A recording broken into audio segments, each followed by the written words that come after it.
Então, Boa noite para todos. Boa noite, professor. bom, gente, estamos gravando. Ainda bem que essas doideiras a gente não fala gravando, né? A gente fala só coisa séria gravando. Estamos iniciando aqui. Eu já não sei mais se é a terceira ou quarta aula. Eu costumo falar que até três eu conto bem, mas depois eu confesso que aí não É a garanto. quarta aula. É a quarta, obrigado. Olha aí, tem gente atenta, gente. Hoje é dia 14 de setembro, nós estamos na quarta aula. Nessa aula de hoje, nós vamos entrar num dos temas que é dessa disciplina, que é mais específico sobre questões relacionadas à biografização. Vamos pôr aqui no chat. Biografia. Ixi, espera aí que eu preciso permitir o negócio primeiro aqui, a pessoa entrar.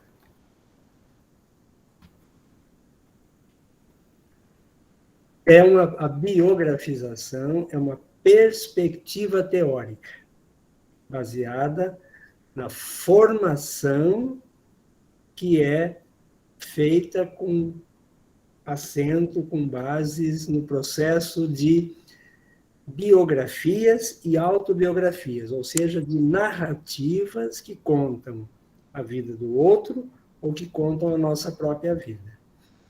Não é à toa que a gente começou com uma tarefa nessa disciplina e nesse curso, que é uma escrita autobiográfica, uma narrativa autobiográfica, para tratar um pouco sobre como é que foi a sua experiência com a escola, com a educação, como aluno, como professor ou professora, enfim, nessa perspectiva.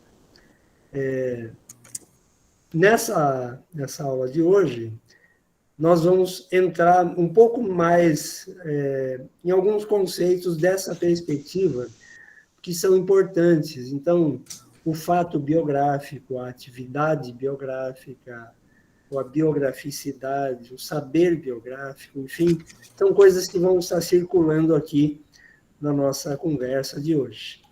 Então, é uma coisa que é bastante importante num processo de formação dentro de um curso. Eu acho que isso dentro de qualquer curso. Mas aqui dentro do nosso curso em particular, isso ganha uma importância capital. Por quê? Porque nós estamos levando em consideração duas coisas. Primeiro, nós estamos num processo de formação continuada, né? Todo mundo aqui já passou por formação inicial, estou falando especificamente da formação na graduação, né? Que profissionaliza a gente. Muitos passaram pela graduação, que era uma licenciatura, então você se profissionaliza como professor, como professora, e aí a gente vai entrar, a gente está realizando, então, uma primeira coisa a ser assinalada, isso aqui é um processo de formação. Essa é a primeira coisa. A segunda coisa é que a nossa vida, a cada experiência que a gente vive, qualquer que seja ela, transforma a nossa vida. Então, eu vou aproveitar e dizer para vocês com que ideia ou com que conceito de experiência eu estou trabalhando aqui.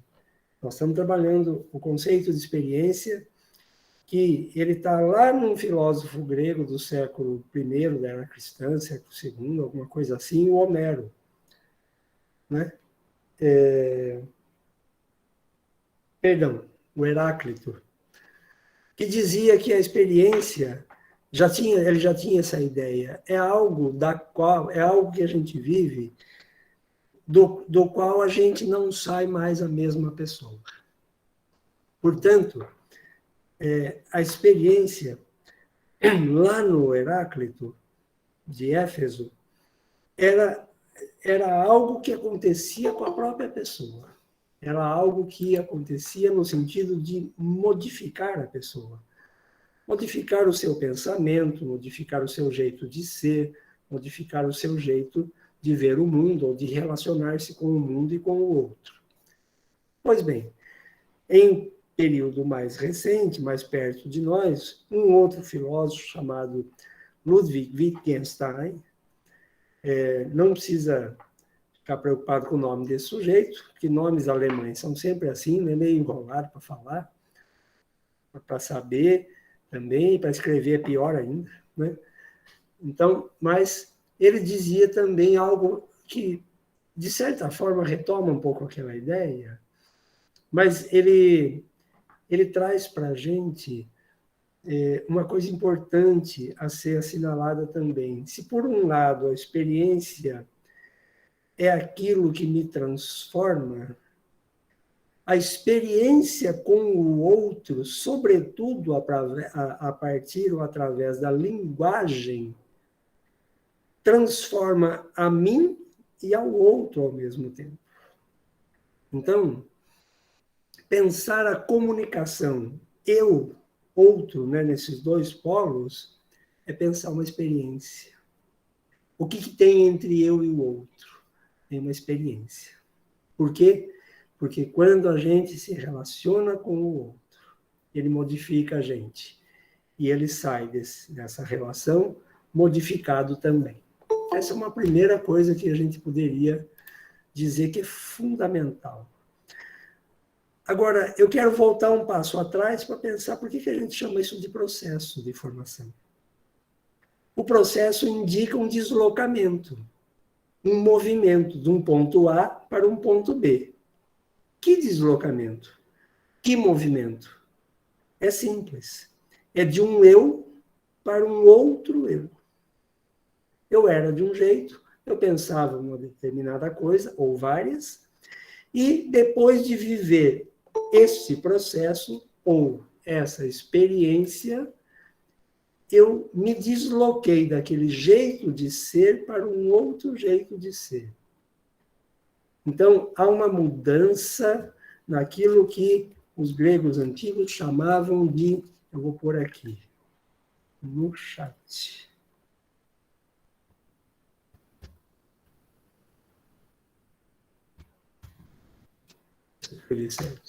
De ethos. Sem grandes aventuras nos termos gregos, mas é o jeito de ser. Jeito de ser o quê? Jeito de ser o sujeito que eu sou. Para traduzir de forma bem simples, meio rasteira, mas simples, é mais do que isso, mas por enquanto vai ficar desse tamanho. Então, entrar num curso, de certa forma, seria a mesma coisa que dizer que eu estou entrando num túnel do qual eu não vou sair da forma que eu entrei. Então, essa ideia da formação, só há formação se há a relação eu-outro, dentro de mim, eu e os meus outros eus, e a relação também desse meu eu, ou desses meus eus, com o eu do outro que está fora de mim. Recapitulando. No diálogo de mim comigo mesmo e no diálogo meu com o outro que está fora de mim. Esta relação é uma relação que transforma a gente, para o bem ou para o mal. Nem sempre a relação com o outro é uma relação saudável, amistosa, alegre, que faz crescer. Às vezes a gente entra num parafuso na relação com o outro, né? Numa espiral de violência, de agressão, faz parte da vida. A vida é assim, né? O fato é que, seja uma experiência boa ou seja uma experiência ruim, a gente não sai dela da mesma maneira. Então, até aqui você poderia dizer assim, bom, legal, então tudo que eu vivo na vida é experiência? Isso, tudo que você vive na vida é experiência.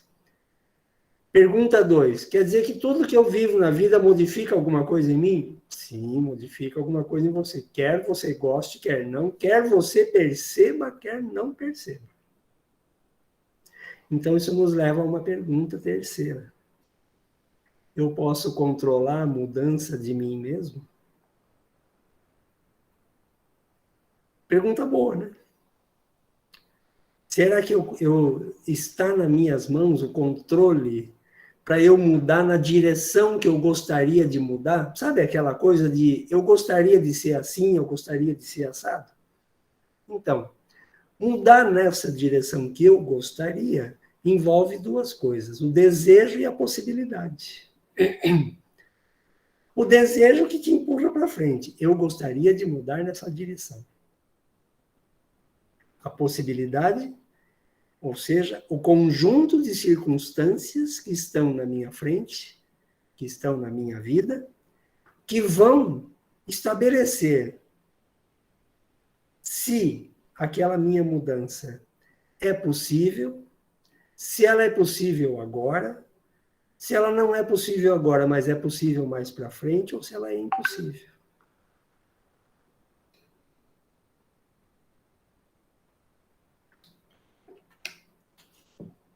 Pois bem, nesse processo, que é um processo de definição quem eu sou para mim mesmo e quem eu gostaria de parecer na frente do outro, ou seja, de quem eu gostaria que o outro me visse, existe uma distância razoavelmente grande e um abismo muito profundo. Por quê? Porque, como dizia aquele filósofo Sartre, o outro é o inferno de mim. Mas ele complementava, só que eu não vivo sem ele, porque o que eu sou é resultado da nossa relação, e ele também. Mas ele é o inferno de mim por quê?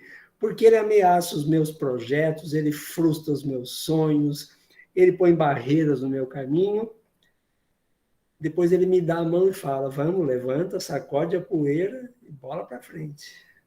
Né? Pensa no casamento. O casamento é assim. Né? Para os que não são casados, aqui atenção, né? Bastante agora no que eu vou dizer, porque para todos os outros que são casados, inclusive eu, você olha bem quem não é casado para o rosto das pessoas que estão na telinha, para ver como é que vai ser a reação dela. Mas é o seguinte, um dia você dorme, aspas, solteiro e acorda casado no dia seguinte. Né? E aí, não só o fato de acordar com aquela cara amassada ali do lado, com o tempo você vai olhando e vai falando assim, nossa, mas é a mesma cara. Não, nunca será a mesma. Não estou dizendo que tem que acordar com outra pessoa, não, estou falando da esposa, do esposo, estou falando dessa mesma pessoa. Por quê?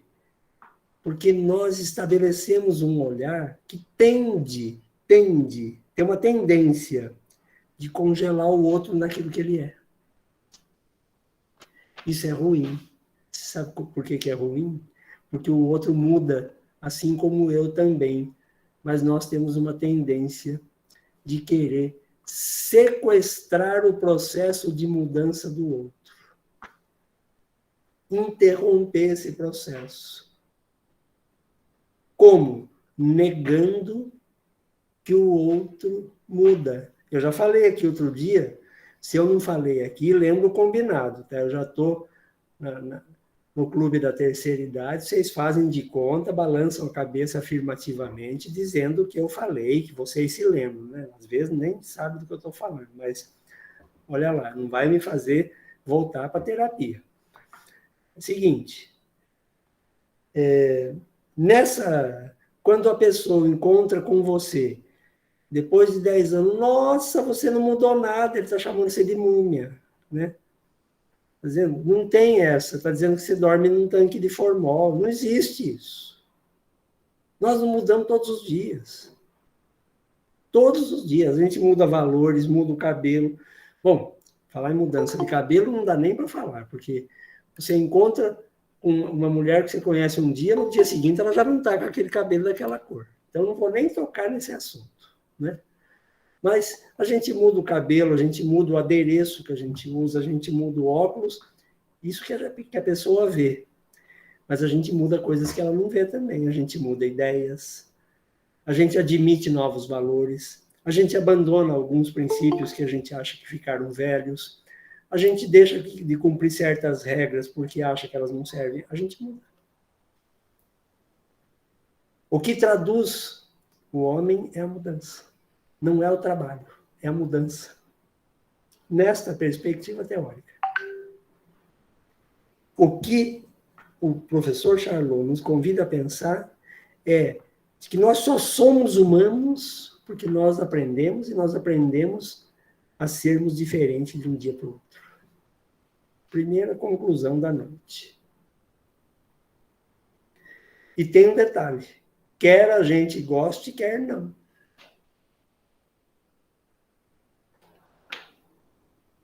Mas onde essa pergunta deve nos levar no âmbito dessa disciplina e desse curso?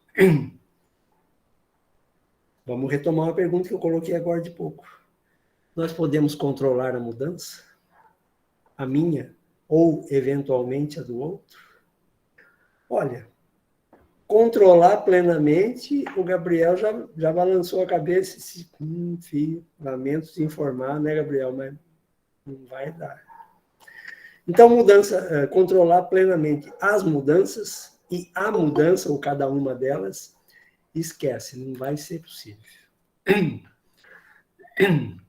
Porém, planejar mudanças, se abrir para a mudança, estar disposto para a mudança, cabe a nós, sobretudo na educação. Agora, já que nós vamos introduzir processo de formação, que é processo de mudança, de deslocamento de um jeito de ser para um outro jeito de ser, então vamos trazer na conversa o grande ator que deveria ser a finalidade da escola, o aluno.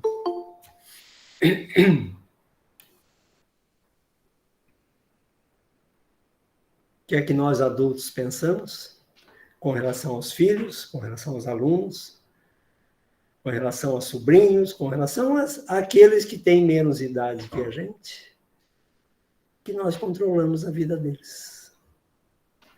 E mais, a gente acredita que devemos controlar mesmo.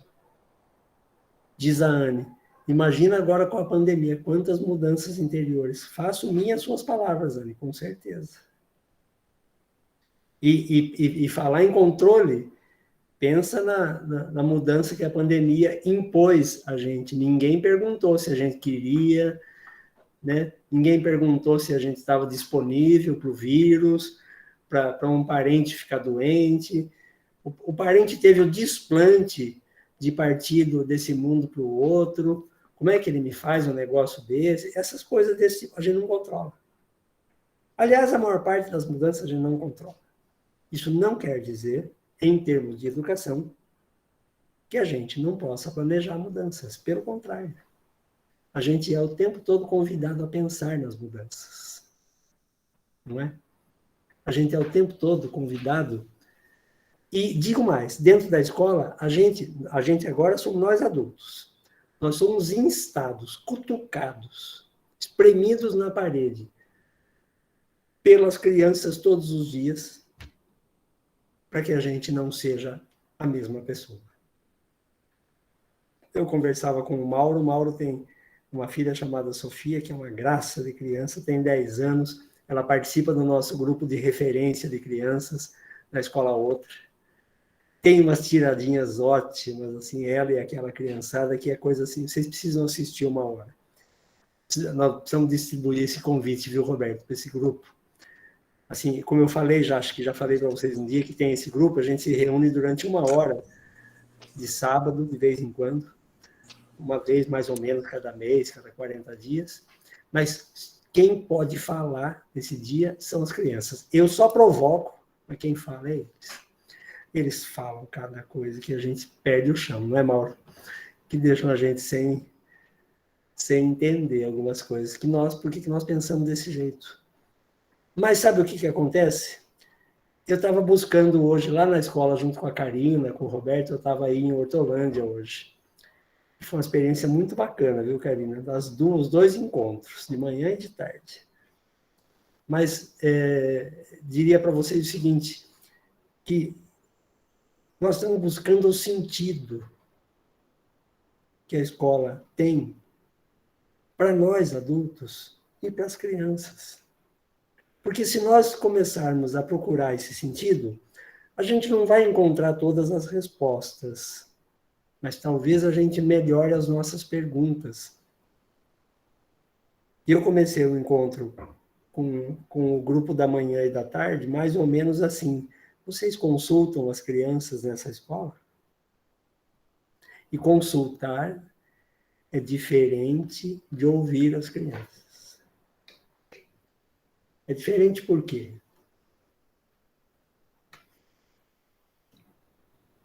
Porque eu posso ouvir, inclusive atentamente, né? Mas lá dentro de mim, eu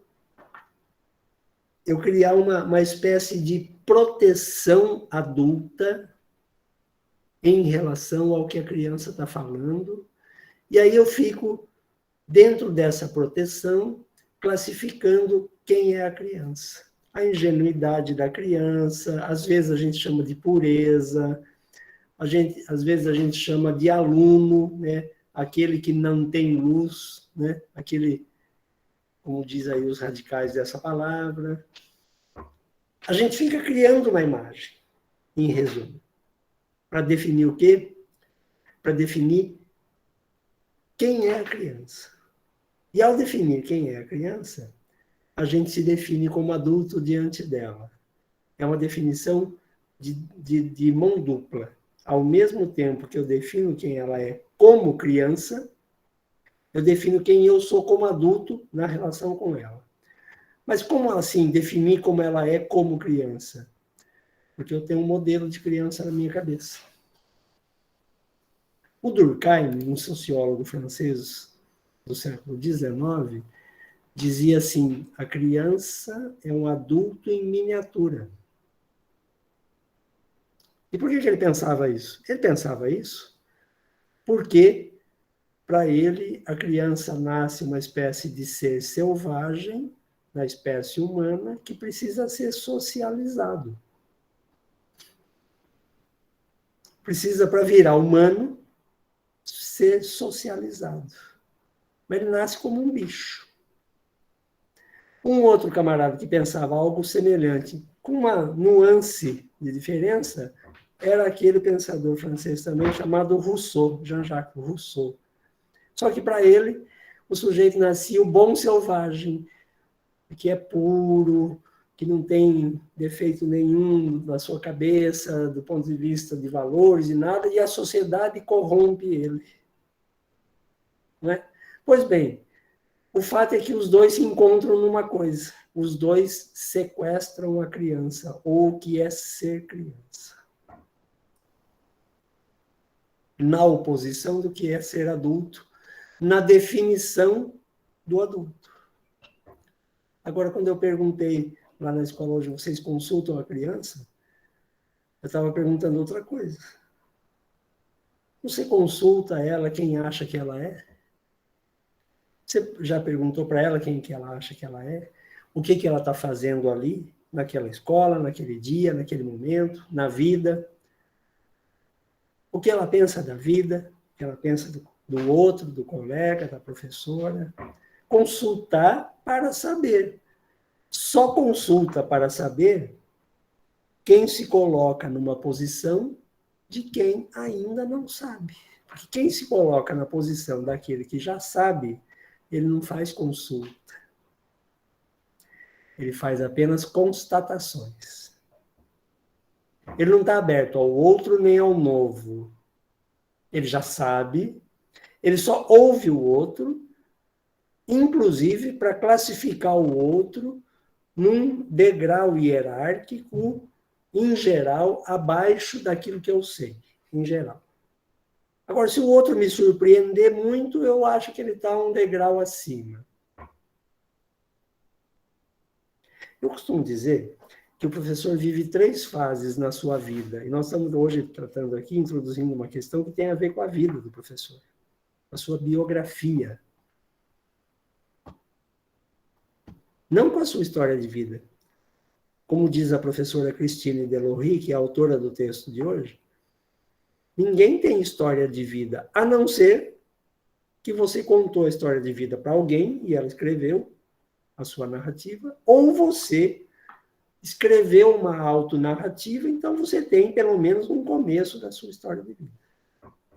O que a gente tem é a vida. O que indica dizer também que a gente não tem passado. O passado é uma construção linguística, psíquica,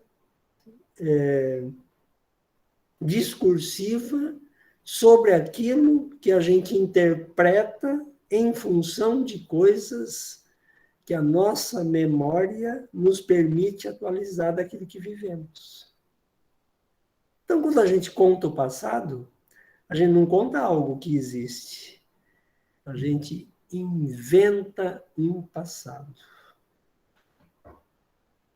Ah, mas eu vivi aquilo. É? Você tem certeza? Você já experimentou contar perto de algum parente que viveu junto com você? Uma mãe, um pai que viveu, que era adulto na época?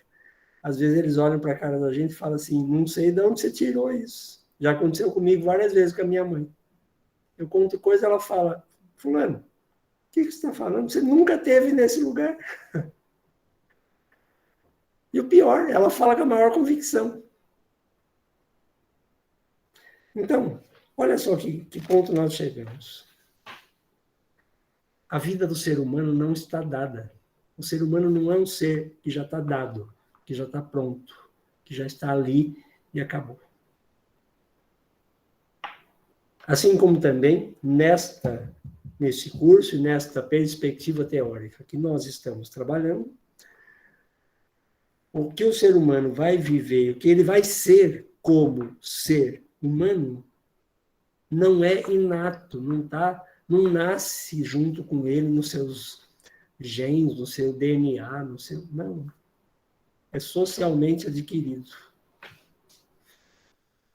Tornar-se humano é nascer indivíduo da espécie humana, humanizado por outros humanos, que estavam ali antes de nós chegarmos ao mundo. Está nessa perspectiva e nessa toada que as duas teorias, tanto a da relação com o saber quanto a da biografização, nos convidam a pensar a nossa vida. E agora, pensar a nossa vida na escola. Pensar a nossa vida na escola diante das crianças. O que nós fazemos com elas? Nós tentamos modificá-las, assim, como se fosse uma espécie de reagente químico na minha mão. A escola é um laboratório, aí a criança é como um reagente químico, como um bichinho, eu ponho ele dentro de uma caixinha de sapato, ponho um queijinho do lado de cá, e se ele tiver com fome, sentir o cheiro, ele vai tentar ultrapassar uma barreira que eu pus no meio da caixinha para chegar no queijo. Viu? Não é rato.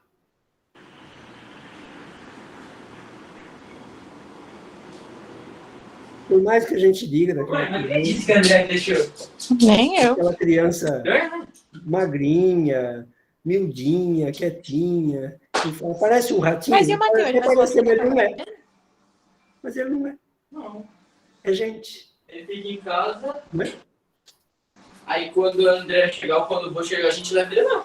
Eu vou bater lá com ele e volto sozinho. Ô Lilian, por favor, fecha o seu microfone um pouquinho, filho. Obrigado. Então, o que nós fazemos com as crianças que não seja controle de quem ela é, classificação do que ela faz, do que ela pensa, de que família ela vem, planejando a vida dela dentro da escola, estabelecendo quem ela deve ser, quem ela pode ser.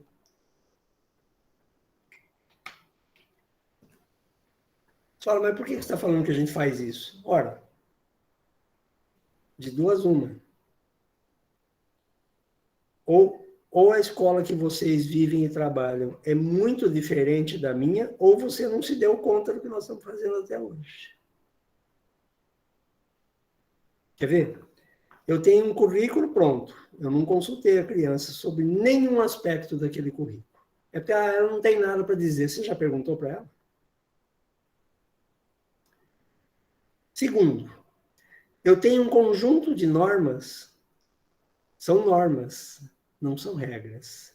Qual é a diferença? A norma existe para ser cumprida. A regra não, a regra é fruto da nossa negociação. A regra é uma das coisas mais antigas da história da humanidade. Quando não existia a escrita, quando não existia a linguagem, já existiam regras. Mas a norma não. A norma é a regra que alguém se apossa dela para controlar a vida do outro. Para estabelecer como é que o outro tem que viver. Quem é que ele tem que ser. Como é que a escola funciona? Isso eu abordava e refletia hoje lá na escola da Karina, da Lia, da Nice e do Roberto. Lá na EMEI São Sebastião, em Hortolândia, que está sediando o nosso projeto da escola outra. Eu dizia lá, é uma espécie de acordo tácito, porque quando eu entrei na escola, lá quando eu era mais moleque, eu cheguei, a escola já estava lá. As suas regras, suas normas, a sua forma de ser, a sua estrutura, o seu currículo, a sua avaliação, tudo que tem lá dentro já estava lá. Pois bem, o que é que fizeram com o Flávio? Fizeram o mesmo que fizeram com o Mauro, com o Roberto, com a Ana Denadai, com a Suelen, com a Beatriz, com todo mundo. Você foi sendo paulatinamente adequado às normas que existiam lá antes de você chegar. E não estou aqui fazendo o discurso de a escola não muda. Não. Há coisas na escola que permanecem há muito tempo. Outras coisas modificaram. A escola de hoje é bem diferente da escola que a gente tinha, em muitos aspectos. Mas alguns deles permanecem. Um deles é esse. O adulto é que sabe o que é bom para a criança e ponto final. Primeiro. Segundo, a escola é dividida assim, entre os que sabem e os que não sabem. Que é a mesma divisão entre professor e aluno. Nós estamos dizendo que essa divisão é entre os que sabem e os que não sabem. O que isso quer dizer? As crianças não sabem nada. Mas elas não sabem nada? Não, elas sabem bastante coisa, mas não é pressuposto da escola que elas sabem, ou que o que elas sabem tenha algum valor. Ah, não, mas a gente ouve muito, a gente conversa muito com as crianças, Gente, eu estou na escola já faz um tempo.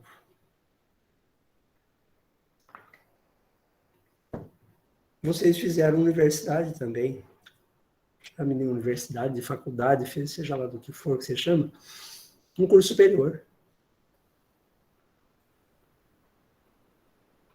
Sabe como é que a gente é tratado dentro da faculdade, da universidade, como aluno, quando a gente entra? Como bicho.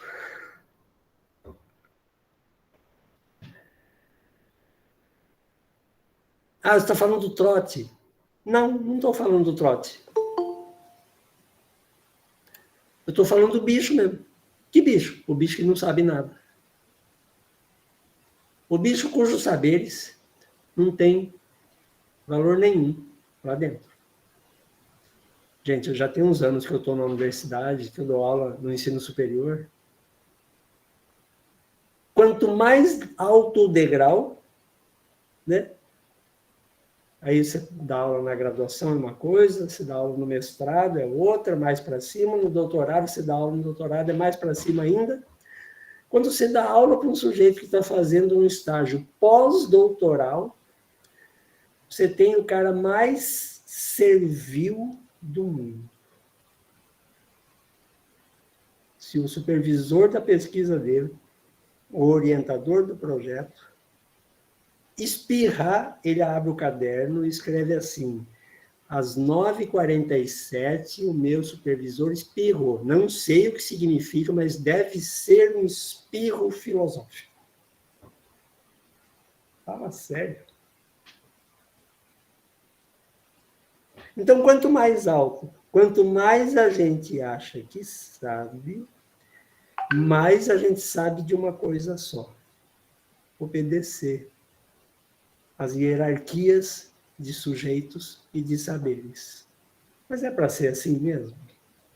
Não é esquisito? Eu estou me fazendo mais ou menos a mesma pergunta feita pelo Truman, naquele filme O Show de Truman.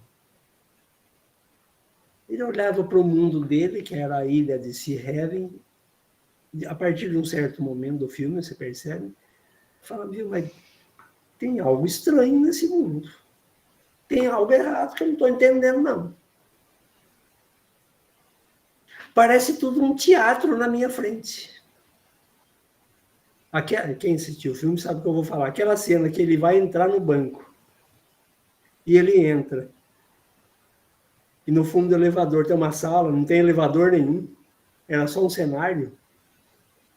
E ele olha e fala. Aí as pessoas correm para pôr ele para fora do banco e empurram ele lá fora. Não, é que tem coisa que não é para você saber, viu? Mas está diferente da vida?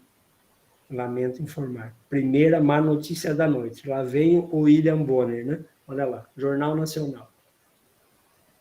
O mundo não é o que parece.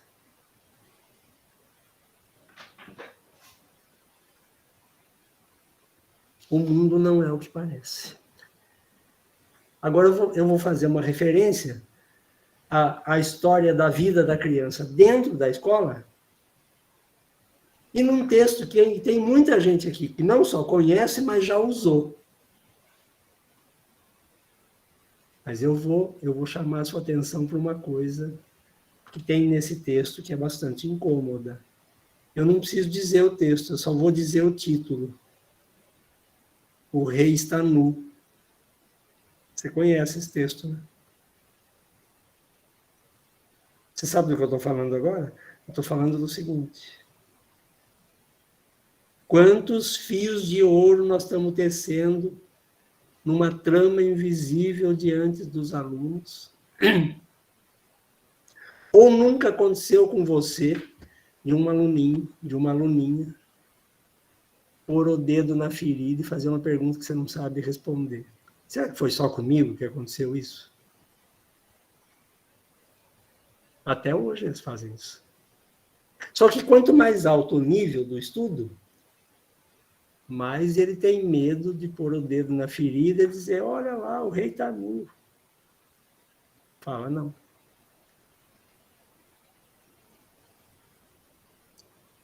E é como eu dizia para vocês, o professor vive 3 fases na vida dele. Vamos falar da vida do professor.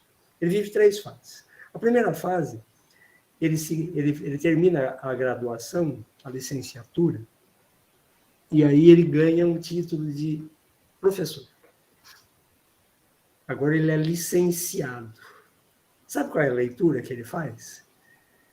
Ele fala assim, eu sou o cara que sabe. Principalmente se ele for dar aula para criança, ele olha para aqueles coitadinhos e fala assim, olha, eu até não sei tanta coisa, mas mais do que esses pivetinhos aqui eu sei. O que eu falar aqui, meu filho, é lei. Pois é. E ele acredita nisso. Ele tem dúvidas sobre o que ele sabe. Mas ele acredita que ele sabe mais do que o outro que está ali. Essa é a primeira fase. Ele é recém-formado.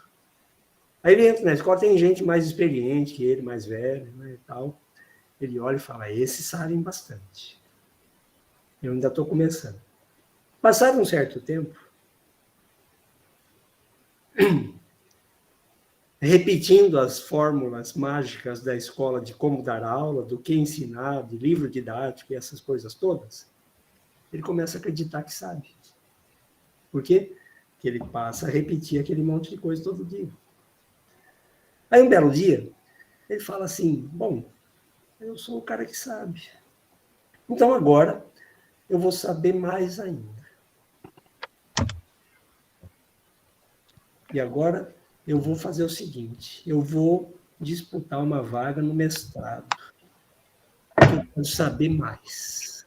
Aí ele disputa a vaga e entra. No dia que ele vê o nome dele na lista, ele já achava que era o cara que sabe. Aí ele fala para si mesmo, assim, olhando para o espelho. Bom, daqui para frente... É a vai história ser dele. Daqui para frente vai ser assim. 10 para Deus, 9,5 para minha mãe, que teve a sorte de me fazer essa sumidade. 9 para mim, e daí para baixo, de 8,5 para baixo, para os mortais, lá do pé do Monte Olimpo, que não estão no meu nível mais. Você pensa que eu estou só caricaturando. Mas você teve professores assim, não teve? Sabe o cara que sabe sozinho? Aliás, que sabe tanto que faz 30 anos que ele fala as mesmas coisas dentro da sala de aula. Eu tive também. Eu fui professor papagaio também. É professor e é papagaio. Ele fica repetindo até as piadinhas. Um dia esse cara resolve fazer o doutorado. Aí ele inverte a relação. 10 para ele, porque nem Deus sabe tanto quanto ele sabe. Você sabe do que eu estou falando. A vida do professor é esse processo. Que um outro autor que a gente vai estudar mais para frente, em outra disciplina, chama de processo de sequestro do outro. O que é esse sequestro do outro? É como se eu pudesse congelar a vida do outro, os saberes do outro, o jeito do outro ver o mundo, a relação do outro comigo e com o mundo. Se eu pudesse congelar e definir quem ele é. É fazer dele uma múmia, é sequestrar ele do mundo real e pôr ele no mundo fictício.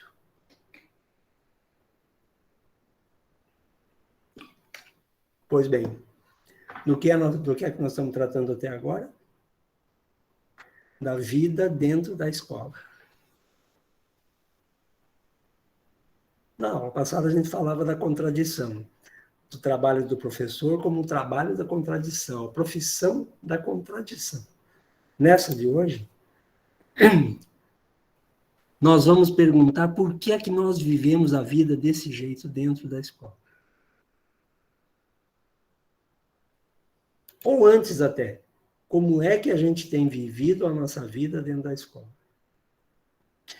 Da escola que nós tivemos quando éramos alunos, lá mais moços, né, mais moças, mais jovens, e da vida que hoje nós vivemos como professores e aquela que a gente proporciona para os nossos alunos.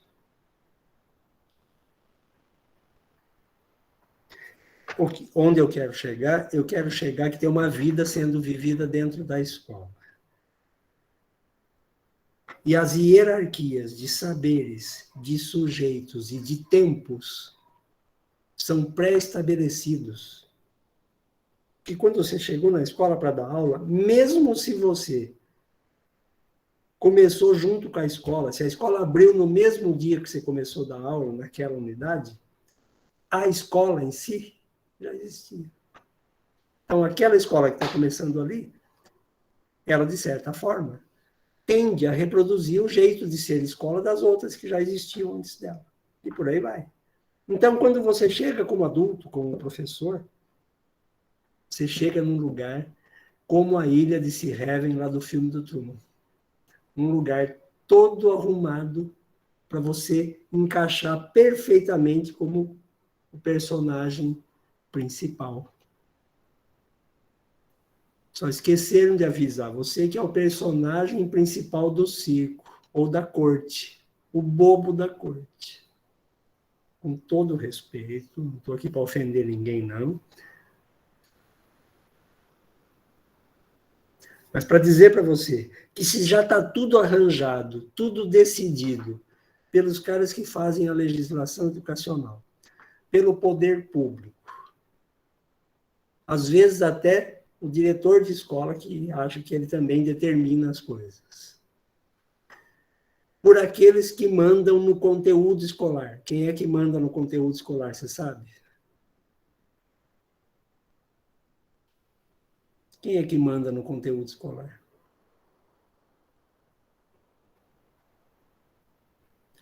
Gente, eu escuto pensamento.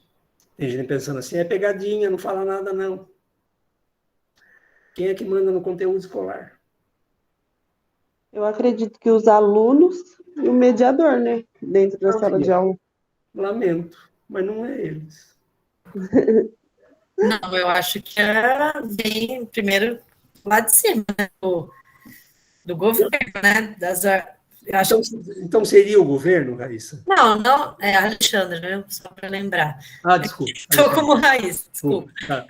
É assim, seria em tese, mais ou menos o governo. Vem de lá, umas ordens vêm de lá. Vem de lá. Mas quem manda no conteúdo escolar não é o governo. Eu achei que por ser conteúdo, né? Assim, a gente tem que usar. A gente tinha que atender as necessidades das crianças, né? Só terminar de falar. Então, pensando em atender as necessidades. Terminar de falar, por favor. Só terminar de falar, Aline, rapidinho. Assim, por exemplo, já vem um livro como, por exemplo, Aprender Mais, né? Que a gente vê. O conteúdo já está ali, prontinho dentro do livro do governo do Estado de São Paulo. Vem lá, timbrado, governo do Estado de São Paulo, lá, que eu tenho que dar o conteúdo que está lá e no currículo, certo? Então já vem para mim, eu não posso chegar, eu vou dar uma aula de, né, vamos supor, de como fazer uma meditação. Só um exemplo, né? Não posso alterar o currículo está lá, que é o conhecimento universal, né? Que a gente chama, né? Então, é esse. Quem fala que a gente tem que dar o conhecimento universal? Então, nós estamos chegando perto, Alexandre. Quem é que define o conteúdo que vai ser ensinado na escola? Eu acho que é a história da humanidade também. Porque os não são universais, não vem da história. São universais. Quem foi que falou que eles são universais? Eu li no texto, não lembro outra. Eu lamento te informar. Escreveram aqui agora que eu vi que no chat o MEC. Não é o MEC, não é o professor, não é o diretor da escola. Quem é que manda no conteúdo escolar? Para mim é o governo. As ordens que ficam de Então, né? não... É fácil. As editoras de livro didático. São elas que mandam no conteúdo escolar. Mais do que o MEC, mais do que o governo, mais do que o professor, mais do que o diretor da escola, mais do que qualquer um. Elas que pagam pesquisas para pesquisadores escreverem os livros didáticos, paradidáticos e outros. Elas loteiam o MEC. O MEC é uma espécie de fazenda dividida em grandes lotes que tem grandes donos. Quem são os donos? As editoras de livro didático. Elas que definem o que se ensina na escola. E aí, através da política pública, que elas determinam também aspectos da política pública, se cria uma coisa chamada currículo, e que se vende a ideia de que ele é universal. Ele nunca foi universal, e não é em lugar nenhum do mundo universal.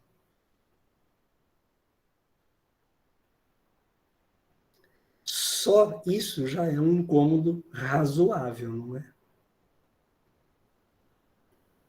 Aí eu quero ensinar, eu quero tratar com os alunos um negócio que saiu no jornal, ou saiu na rede social, ou saiu, fala-se na rua, fala-se na cidade, ou fala-se na TV. Pode? Não é que não pode. Desde que você cumpra o currículo oficial, se sobrar tempo, pode. Como nunca sobra tempo, perdão, como nunca sobra tempo, ou se sobra muito pouco, o que é que vai acontecer na vida do professor? vai acontecer que ele vai abordar aquilo de forma superficial. Que falta a ele instrumentos para uma análise mais aprofundada.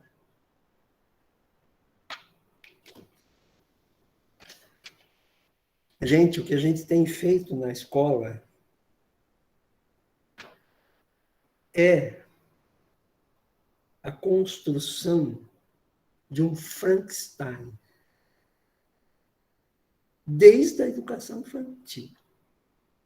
Por que um Frankenstein? Você conhece a história do Frankenstein. O braço era de um, o braço esquerdo era do outro, a cabeça era de um, o tronco era do outro, a perna daqui, a perna do outro. Aí bate um raio ali e vira um ser vivente. Pois bem, eu vou indicar um livro legal. Um livro do professor Tomás Tadeu chamado Frankenstein Educador. Por que Frankenstein Educador? Porque ele gera outros Frankensteinzinhos. Né? E por que eles são Frankenstein também? Porque a gente junta um monte de ideias que alguém resolveu dizer que é aquilo que é bom ensinar, né? A gente junta e põe no tal do currículo escolar, pela legislação educacional. Aí o poder público vem e engole o currículo. E quando ele engole o currículo, ele repassa para a sua rede estadual, municipal, seja ela qual for, para que aquele currículo seja cumprido. Por quê? Porque ele ganha um apelido, ele ganha um adjetivo muito forte, chama-se currículo oficial. O que é para ser ensinado está ali.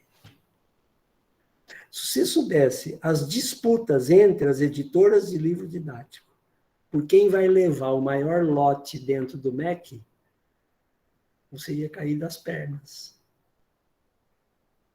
Por quê?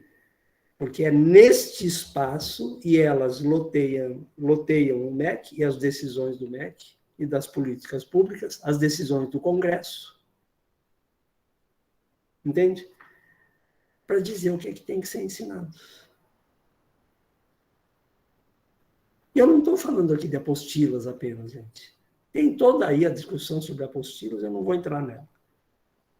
Mas eu estou falando aqui de que a vida do professor é uma vida pautada por um controle imenso que ele não tem, muitas vezes, noção das lutas ferrenhas que se dão em torno de quem é que tem a batuta mais pesada para bater em cima da mesa e determinar o que vai ser ensinado dentro da escola.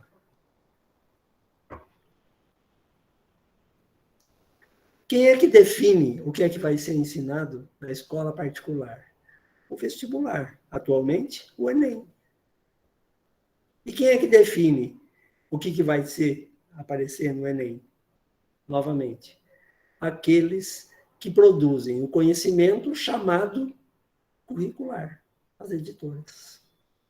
Os grandes empresários de editoração de livro didático mandam na educação brasileira. E não só na nossa. Diga-se de passagem.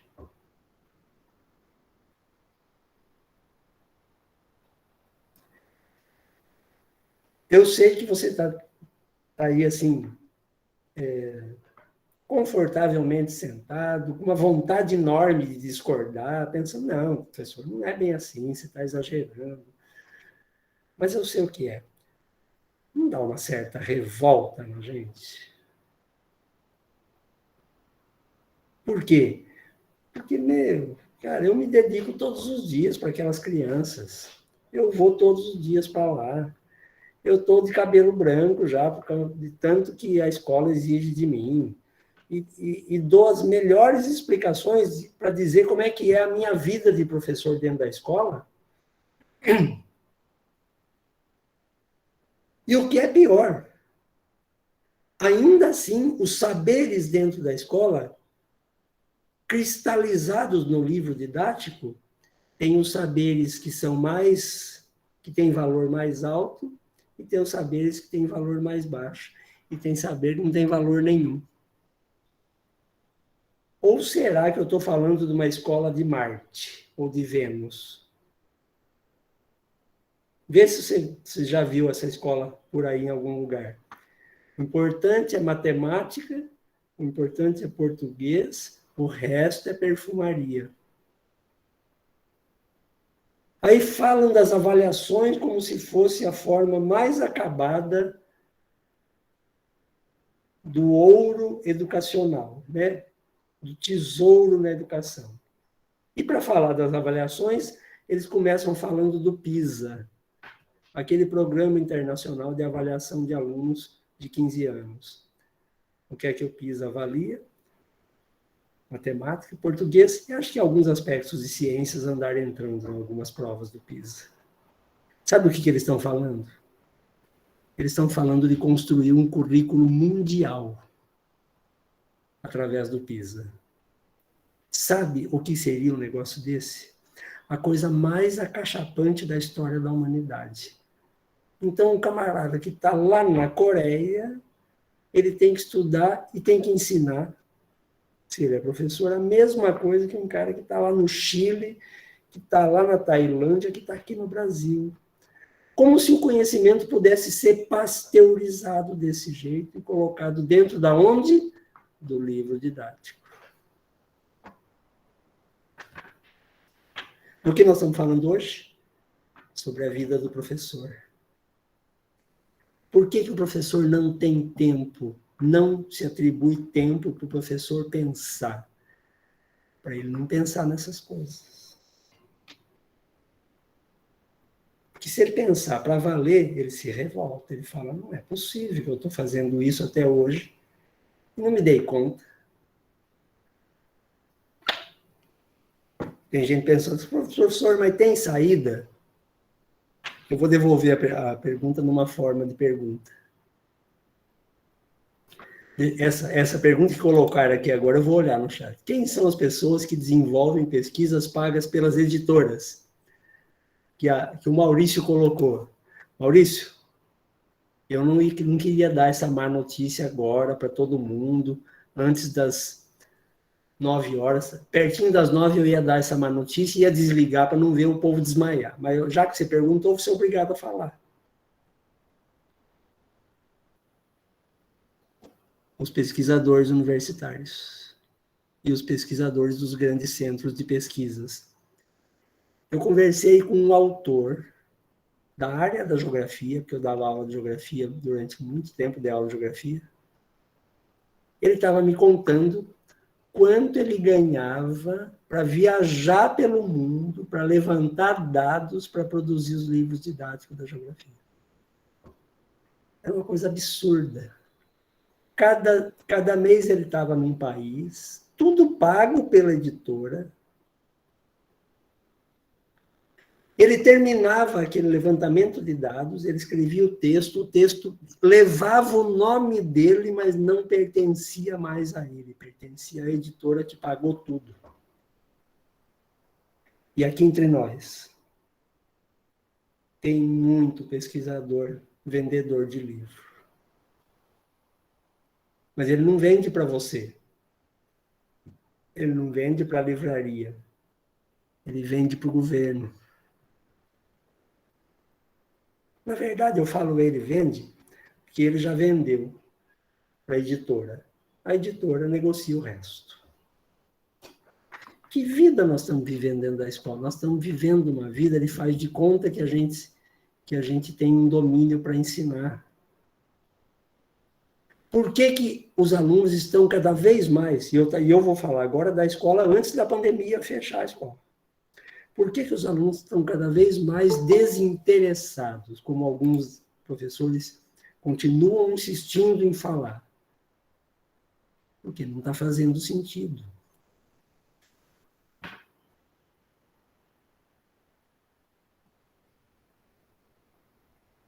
Porque não faz sentido. Quantas coisas a gente vê, seja dentro do currículo, ou seja dentro do processo das normas escolares, que não faz sentido. Kézia, você tem razão, um verdadeiro show de Truman, arrumadinho o mundo para a gente ver o próprio mundo daquele jeito que é para ser visto. Agora, tem uma coisa importante. A nossa vida não é só assim dentro da escola. Você que dá aula, ou que é coordenador, ou que é diretor, você que começou agora a dar aula, você que já faz tempo, sabe do que eu vou falar agora. Sabe que o que eu vou falar agora é possível que seja verdade. A gente encontra brechas no sistema. A gente burla o sistema. De vez em quando a gente ensina um negócio para os alunos que não está no currículo, que não está no programa, e os alunos vê você, sabe, suando a camisa de tanto gosto de ensinar aquele negócio, eles vão atrás, eles se interessam, claro, não são 100%, 100% é um número que nem existe. Mas de tanto ver você empenhado naquele assunto, naquele tema, aquela discussão, coisa e tal, e principalmente não fugindo das perguntas, ele percebe que você está aprendendo um negócio e está ensinando para ele. Eu não sei quantos vão se lembrar aqui, quando surgiu aquela primeira ovelha clonada, aquela tal de Dolly. Então, você imagina o dia seguinte na escola? O aluno esperando a professora, ávido, que ele assistiu na TV. Primeiro, porque ele não sabia o que era clonagem. Segundo, porque ele não tinha ideia de que alguém podia fabricar um ser que não existe. E terceiro, por todas as séries de razões ético-filosóficas, políticas, etc., e científicas de um evento dessa natureza. Então, mas ele estava lá. Aí ele vem para a professora, ela vai começar a aula de matemática, de inglês. Ele fala assim, professora, a senhora viu que nasceu a tal da Dolly? É verdade, Ela. Então, falando de implementar o livro didático na educação infantil. Não basta, né? A senhora ouviu falar da Dolly? E ela viu, porque ela assistiu a TV também no dia anterior. Ela fala assim, viu, uma outra hora a gente conversa disso. Olha, nós temos aqui hoje, abre aí, página 23. Ele só queria que você falasse para ele o que você acha, o que você pensa, o que é clonagem. Uma boa conversa de uma meia hora, talvez um pouco mais, talvez um pouco menos, não sei. Mas isso eu estou falando da época que não tinha nem a internet, gente. Pensa hoje no professor achando que a vida dele é levar informação para o aluno. Está enrolado, né? A informação ele obtém pela internet muito mais rápido, muito mais fácil e com muito maior volume do que o professor é capaz de imaginar. Então, nós chegamos num ponto crucial dessa coisa aqui hoje. O ponto é o seguinte. Por que é que a gente vive a nossa vida dentro da escola desse jeito?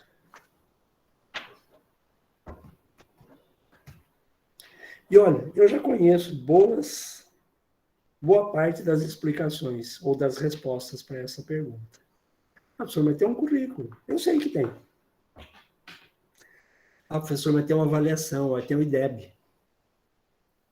No estado de São Paulo ainda tem, além do IDEB, tem o IDESP. Para as escolas do estado. E tem algumas prefeituras que fazem a prova do IDEB e do IDESP. Agora, professor, tem a prova Brasil. Mas, professor, tem... Aí a gente usa o subterfúgio da avaliação. Por que subterfúgio? Porque há um subterfúgio.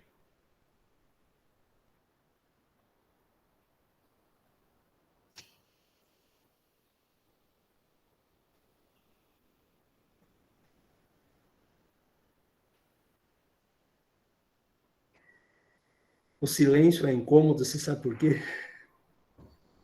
Como esses segundos que a gente viveu agora aqui, é de propósito, né? Por que a gente não para conversar dessas coisas na escola? Viu? Como é que você está dando aula? O que você está vivendo dentro dessa sala de aula? Qual é, como diz o texto, o fato biográfico da sua vida de professor que fez você ensinar para aquele aluno que tem dificuldade de aprendizagem? Qual é a sua história de vida dentro da escola que mostrou para você que você é um sujeito capaz de ensinar e capaz de aprender? Enfim, perguntas do ponto de vista biográfico que a gente não faz na escola, por quê? Ah, professor, porque nunca me falaram que tinha que fazer essas perguntas. Tá, essa é uma boa resposta. Talvez precise, então, a gente ouvir num curso, ó, precisa fazer essas perguntas. Ah, professor, eu nunca fiz essas perguntas, porque não dá nem tempo. Alguns diriam, professor, eu tenho uma aula de 50 minutos, dos quais 15 eu passo fazendo a chamada, os outros 15 pedindo silêncio, 10 minutos tentando dar aula, e os últimos 10 minutos tentando organizar a sala para o professor entrar. Como é que eu vou conversar disso? Como é que eu vou consultar aluno? Não é o como, é o porquê. Porque se a gente consultar os colegas na hora do HTPC, gente, nós estamos ensinando essas coisas aqui por quê mesmo? Viu, pessoal? Por que a gente vive dentro da escola desse jeito aqui? Por que a nossa vida dentro da escola está organizada desse jeito, a ponto da gente organizar a vida dos alunos também? Eu vou usar de novo o termo que eu já usei já hoje. Por que essa postura de sequestro da vida? Sabe, de tirar a vida que faz sentido e colocar nela no lugar da vida, daquilo que faz sentido na vida dentro da escola, colocar aquilo que é para colocar, está na lei, está no currículo, está não sei aonde. E que a gente foi perdendo ao longo do tempo. O conhecimento e o desejo e a vontade de discutir por que as coisas são assim. Afinal, para que eu vou sair da ilha de Sea Heaven se eu tenho tudo que eu preciso aqui? A ilha lá do Truman. Para que eu vou sair dela? Hoje está na moda falar de uma tal de zona do conforto, né? E vem o pessoal falar que precisa sair da zona de conforto. Eu já falei disso com vocês. Os filhos dentro da zona de conforto, você sabe por quê? Porque é confortável. Porque é gostoso. Porque ele se conhece ali, ele sabe o que ele está fazendo ali. Ah, mas sempre tem um chato para pôr o dedo na ferida lá no HTPC. Não para de perguntar essas bobeiras. Não para de dar trabalho. Viu? Fulano, fica na sua, se adapta. Ou uma forma menos agressiva. Calma, você é novo de profissão. Você vai chegar lá. Lá onde? Na solitária do presídio de segurança máxima, que é o lugar mais seguro do mundo. Lá ninguém te incomoda. É só você botar uns quadros na parede, decorar, pintar um lado daquela cela de azul, o outro de pink, você vai viver bem lá dentro. Então, veja, você deve estar se perguntando assim, nossa, que bicho que mordeu esse homem hoje? Não sei. O fato é que reproduzir dentro da escola a vida que a gente está vivendo me parece que não faz muito sentido. Diz a Márcia Polast. Espera aí, deixa eu abrir aqui o que ela escreveu. Deixa eu abrir o chat. Muitos se acham incapazes. Outros não conseguem expressar para aqueles que se dizem, eu sou o cara. Tem medo da crítica. Às vezes não sabemos muitas técnicas, mas as experiências sem fundamentação teórica nem sempre são bem vistas. Ô, Márcia, deixa eu contar uma coisa para você. Existem duas formas da gente fundamentar bem fundamentado alguma coisa. Nós, professores, principalmente. Nós, profissionais do saber. Uma é baseada em alguma teoria. Você estudou aquilo lá, você foi ler, você aprofundou. Estudar teoria não é estudar um livro. Você estudar várias coisas daquele autor e daqueles autores daquela teoria. Para você saber e usar como fundamento teórico daquilo que você faz na sua prática escolar. Essa é uma forma de fundamentar. A outra, sabe qual é? Experiência de vida. Ô, professor, uma experiência de vida fundamenta? Fundamenta.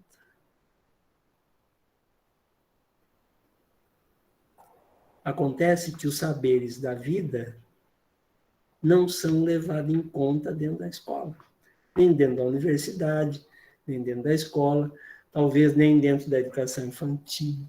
Você já perguntou? Eu tenho a impressão que eu já fiz essa pergunta aqui, mas não tenho certeza. O seu aluno sabe? Sobre o quê? Sobre a vida. Sobre o que é fazer um alimento, de onde que ele vem, de onde surgiu o futebol, sobre o que ele sabe. E se você descobriu o que ele sabe, você já parou para pensar que é possível perguntar para ele como é que ele aprendeu o que ele sabe? Porque se ele aprendeu aquilo lá, ele sabe. E se ele aprendeu aquilo lá, ele pode aprender qualquer coisa. Pode levar um pouco mais de tempo, mas ele pode aprender. Mas a lógica da escola não é essa. A escola tem um tempo certo para aprender. Quem foi que disse que a gente tem que dividir os alunos por idade, por classe e por série, por ano, sei lá o quê, e dizer qual é o conteúdo que cada uma dessas séries ou classes tem que aprender? De novo. Inventaram essa história. A gente chegou na escola, já era assim. Nunca me pus essa pergunta de quem inventou isso aí. Então, eu já me coloquei. E fui estudar para saber.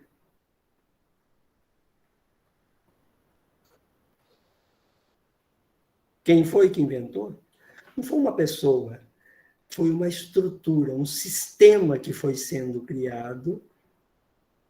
Esse sistema foi adotado por um outro sistema, que é o capitalista, então tem que vender livro didático, portanto tem que fazer livro didático, para fazer esses livros tem que fazer as pesquisas, etc. Todo um esquema, um sistema que funciona para que a gente não pergunte nem se ele existe. Esta tem sido a vida dentro da escola. Professor, Diga. eu acho que, assim, mediante o que o senhor está falando, acho que a gente vive uma espécie, né, de alienação, não é? Uma vida tipo, alienada, né? Eu vejo assim, porque tudo é automático, né? Sem pensar, né?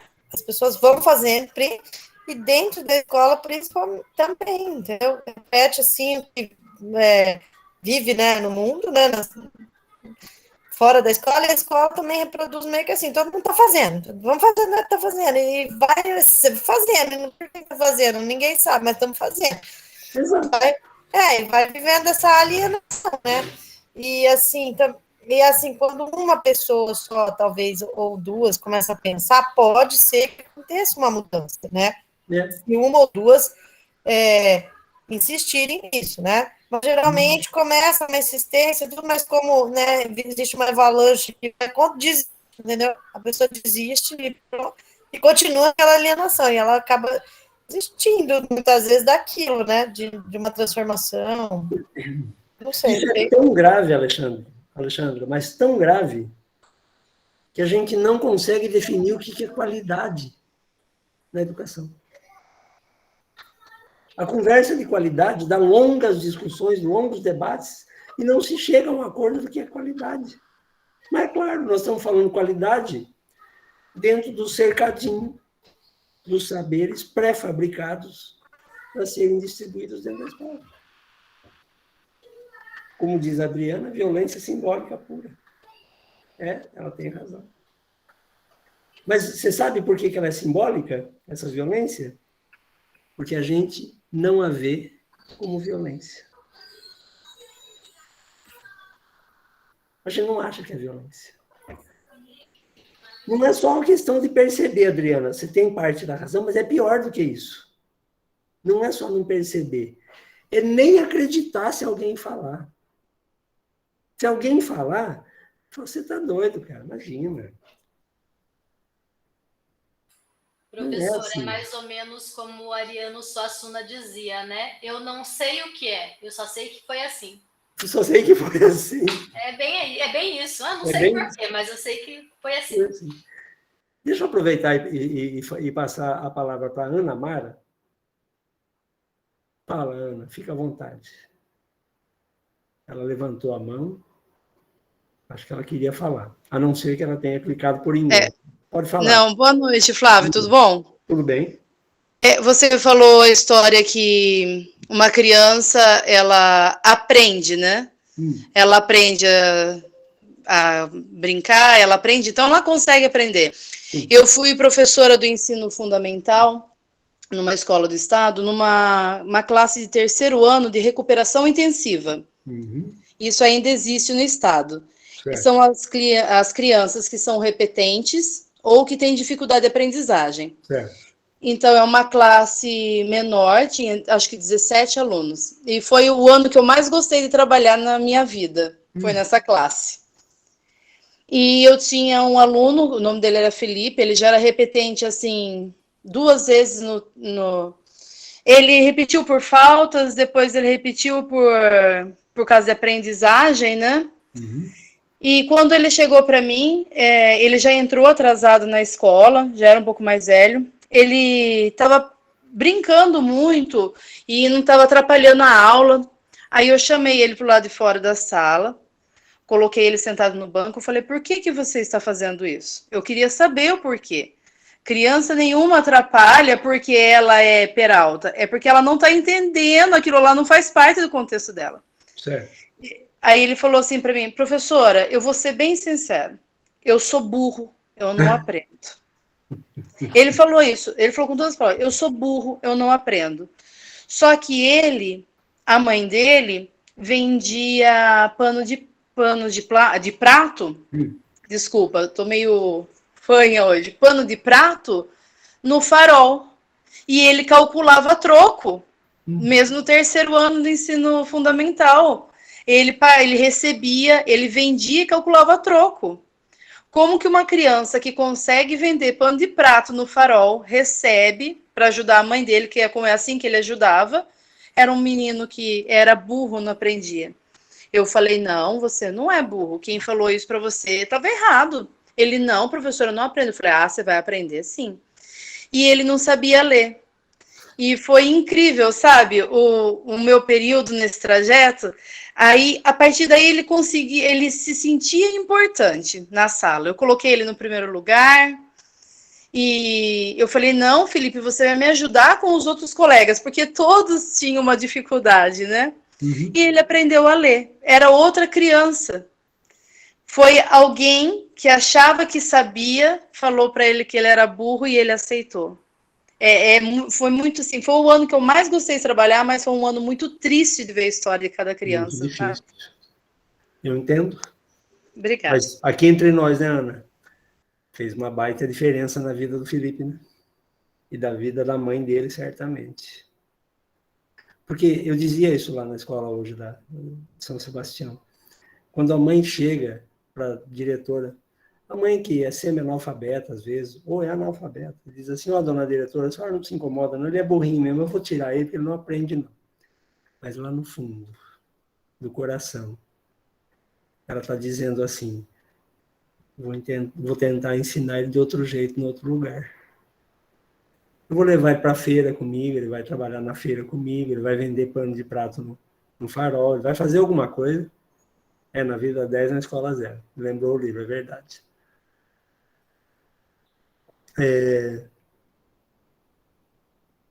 Porque sabe o que a mãe fala lá no fundo do coração? Eu acho que ele tem jeito.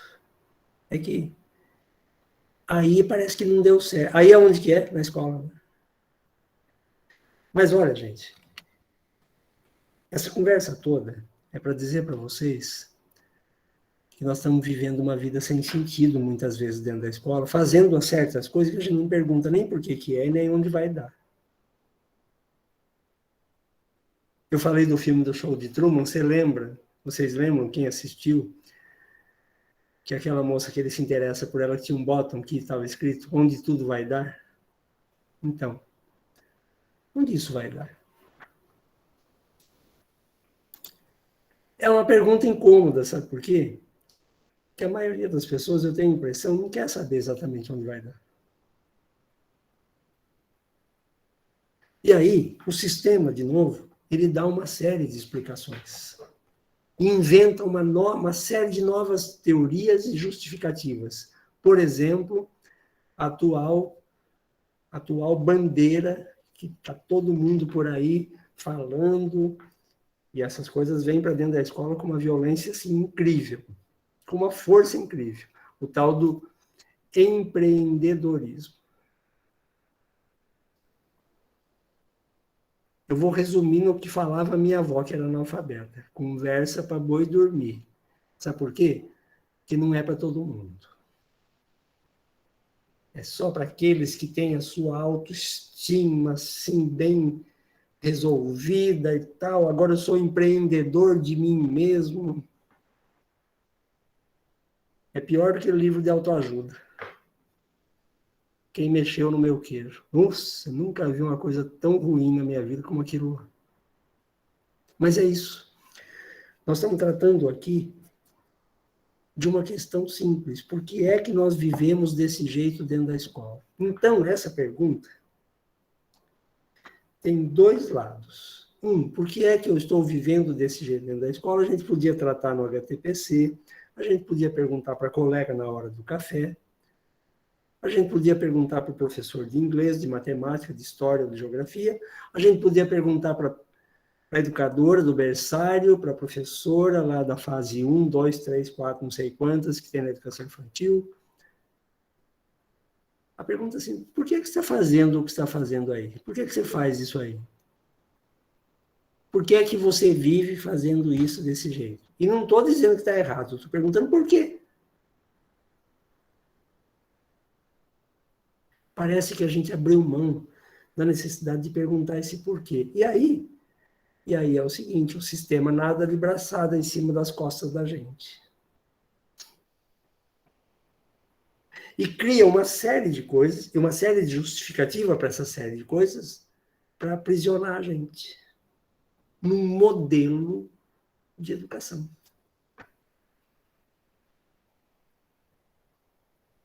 E quando alguém vem e cria uma ONG e chama Escola para Todos, a gente acha que é a melhor coisa do mundo.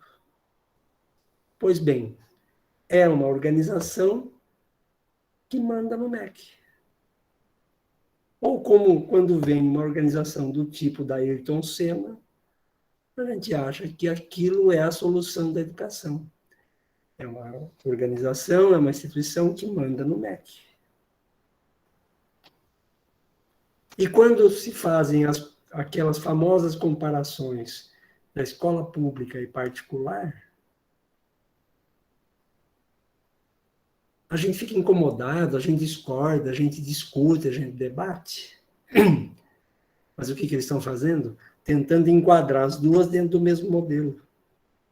Só que uma é para ensinar para o cara saber, a outra é para ensinar para o cara passar de ano. E não é para saber as mesmas coisas.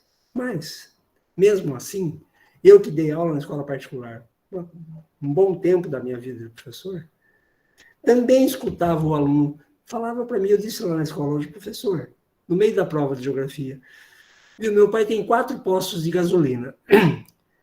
Eu já estou aprendendo a administrar os postos. Para que eu preciso saber do Japão? Pergunta sem resposta. Claro que a gente tem que dar uma resposta, o professor tem sempre que ter uma resposta na mão. Menino, você fazer vestibular, cala a boca e faz a prova.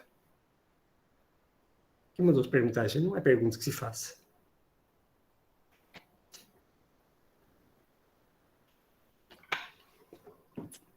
Gente, eu tenho a impressão, às vezes, que a gente entra pelo portão da escola e para a vida da gente.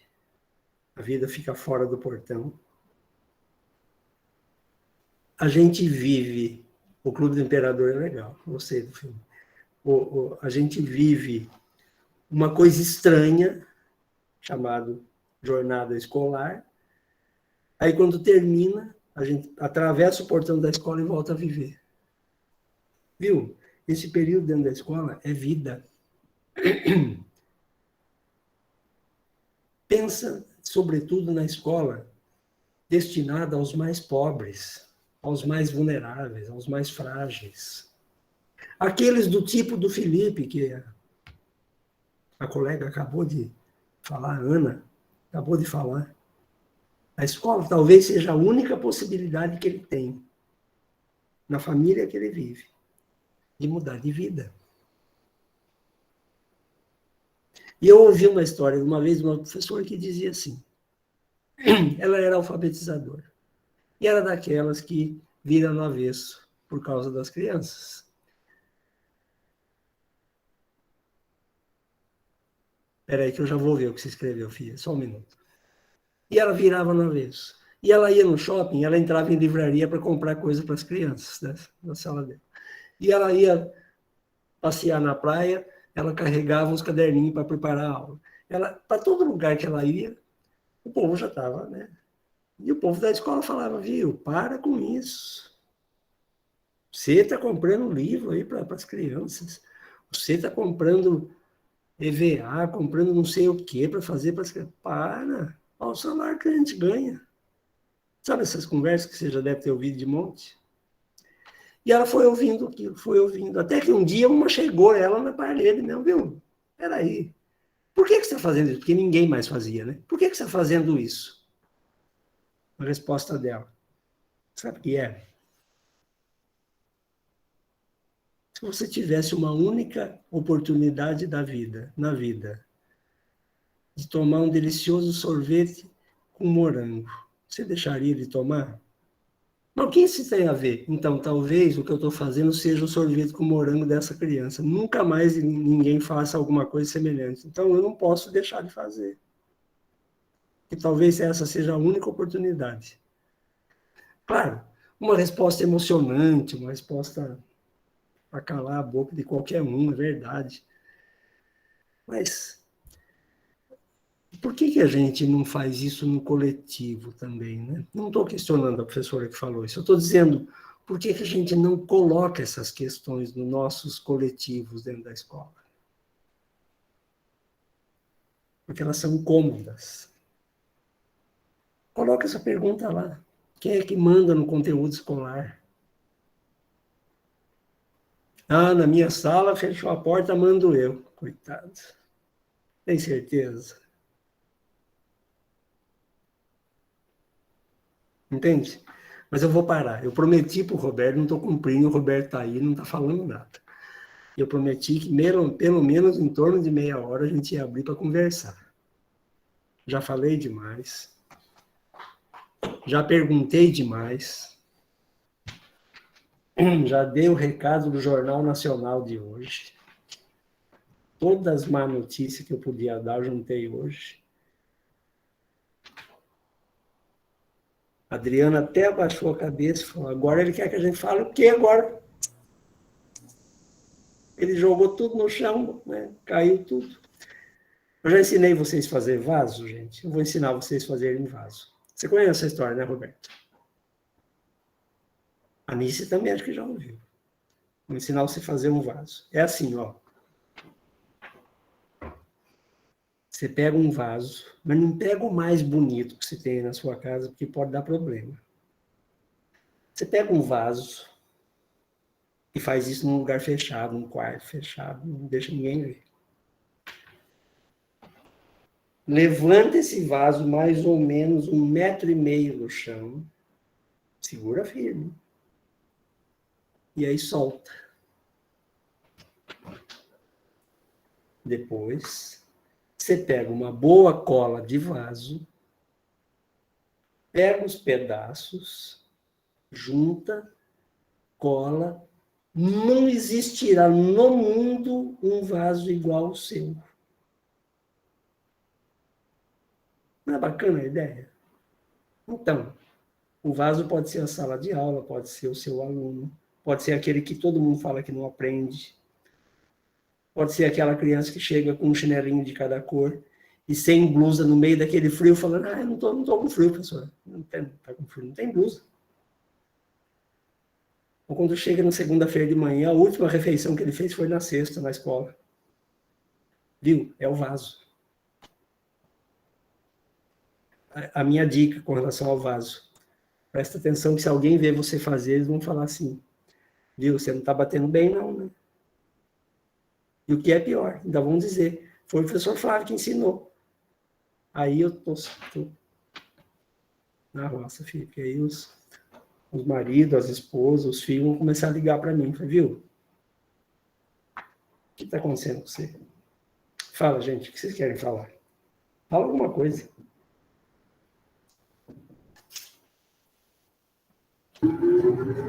Professor, repete a resposta da professora, por favor, que a minha conexão caiu e eu não ouvi.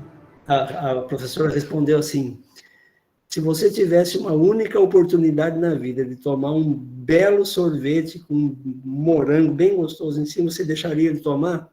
A outra falou, não, mas o que isso tem a ver? Ela disse assim, então, pode ser que a oportunidade desse aluno que eu estou fazendo isso seja única na minha sala, talvez ninguém mais faça isso por ele, então eu não posso deixar de fazer. Ana, pode falar, Ana. Obrigada. Oi, de nada. Professor, boa noite. Eu estou lembrando agora de uma história que eu tive a felicidade de acompanhar na rede de Hortolândia. Eu não sou professora na rede de Hortolândia, eu tenho a felicidade de acompanhar e de contar algumas histórias que se passam por lá com os nossos professores, nossos educadores, os profissionais. Se eu não estou enganada, em 2018 foi criado, entre os professores de música, a ideia de um festival para ver os talentos das crianças, e elas se apresentavam no palco, nas escolas, nos anfiteatros inicialmente, e depois num grande palco, certo. Porque tem a cultura do rodeio lá na cidade, né? E no primeiro ano, em 2018, o garotinho que venceu este festival era um garotinho muito tímido, muito retraído, numa família de vulnerabilidade, num dos bairros mais pobres da cidade. E foi muito bonito, assim, acompanhar toda a trajetória daqueles alunos na sua diversidade da rede, e o garotinho que ganhou, os demais, mas eu me lembro muito bem dessa história, porque por ser ele muito tímido, ele brilhava de uma maneira muito encantadora no palco. E quando eu fui conversar com ele, ele mal conseguia falar, por emoção, mas muito também por timidez, ele tinha dificuldade com as palavras, de se expressar, mas foi muito emocionante, ficamos todos muito tocados com aquela história, né? Certo. Inclusive porque ele canta muito bem. No ano seguinte, o festival aconteceu novamente e eu tive a oportunidade de encontrá-lo, assim, na verdade, ele me reencontrou num evento de uma outra secretaria, que era a Secretaria de Inclusão, no CRAS, e ele olhou para mim, eu olhei para ele.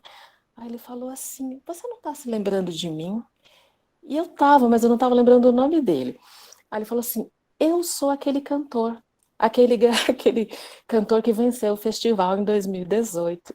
E eu me lembrava, e foi um momento muito mágico. Nós ficamos muito emocionados, porque eu vi no olho dele aquela esperança, aquele sonho. Eu não sou mais um garotinho pobre de uma escola, estava no 5º ano, eu tinha que sair da rede municipal, porque eles gostam muito, e aí tem aquele conflito de sair da rede municipal para ir para a rede estadual. E aí ele disse assim, eu sou aquele que ganhou o festival, eu sou cantor. Eu falei, eu lembro muito bem de você. Então, tem essa história, tem outras histórias, mas eu tenho certeza que essa história se encaixa bem na sua pergunta. O que é que eu estou fazendo aqui, né? Para os professores que tiveram essa coragem de dar a ele e dar também às famílias essa oportunidade. É uma história assim muito encantadora que eu me lembro de ter acompanhado na rede. Maravilha, maravilha. Essas histórias vão trazendo para a gente, né, a possibilidade de pensar que existe uma possibilidade de fazer outra coisa. Uhum. É que a gente precisa perguntar primeiro por que é que a gente está fazendo aquilo que a gente faz, né? Porque senão nunca vai fazer outra coisa também. Né? Mas... Ô, Roberto, você tinha falado para mim no começo que eu tinha que falar umas coisas, cara, eu já nem lembro mal o que era. Antes da aula acabar, você me ajuda aí. Eu não lembro mais sobre o que era. Era sobre autonarrativa? O que era?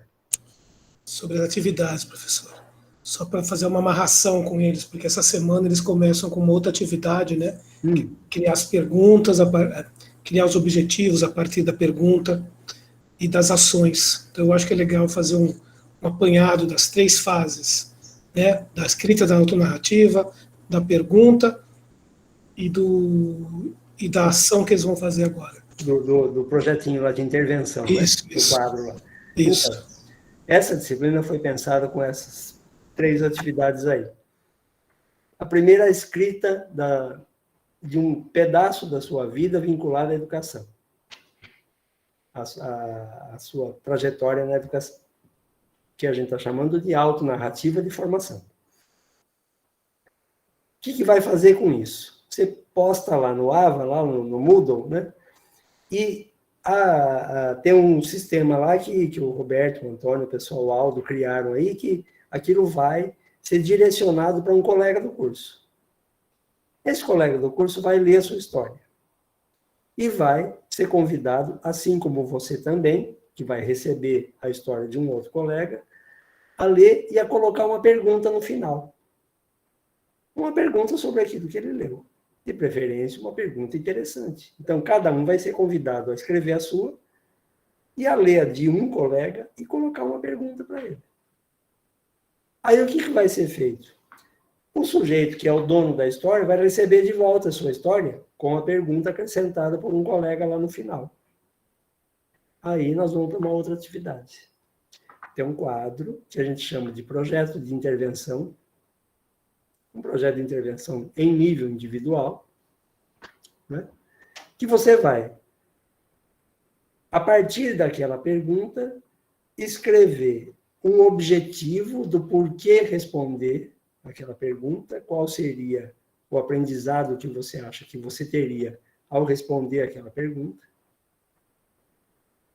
A pergunta vai ser o eixo dessa busca, aquela pergunta que você recebeu, certo?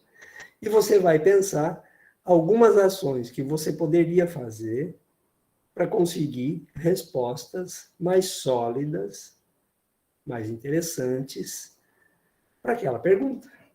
Tem um modelinho, né, Roberto, que a gente usou ano passado, eu não sei se você vai disponibilizar aquele modelo que eu criei no ano passado, não lembro, eu não sei se vocês vão fazer outro.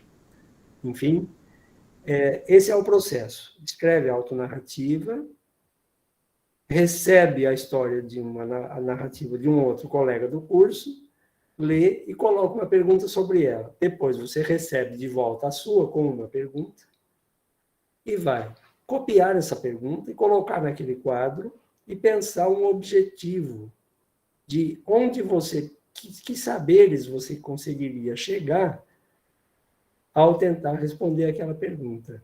Esse processo é o começo do TCC do curso. É isso, né, Roberto? Ficou faltando alguma informação? Isso, não, era isso mesmo, professor. Só para eles entenderem, porque às vezes a gente, né, tá escrito ali no ambiente, tem a explicação toda, mas é importante que eles ouçam o senhor falando também, né, sobre essas questões de como que a gente vai trabalhar, e que isso daí, em breve, vocês vão começar a fazer o TCC. Então, finalizada essa atividade, esse material, ele vai para o TCC. Então, vocês, a partir das próximas semanas, vocês vão continuar essa escrita com o TCC, e vocês vão continuar com as disciplinas também. E aí, no final da atividade do professor, na última semana, vai ter uma outra atividade também. Então, vocês vão ter 2 atividades de escrita que vão andar paralelamente e e elas podem fazer alguns contrapontos, e devem fazer um contraponto uma com a outra.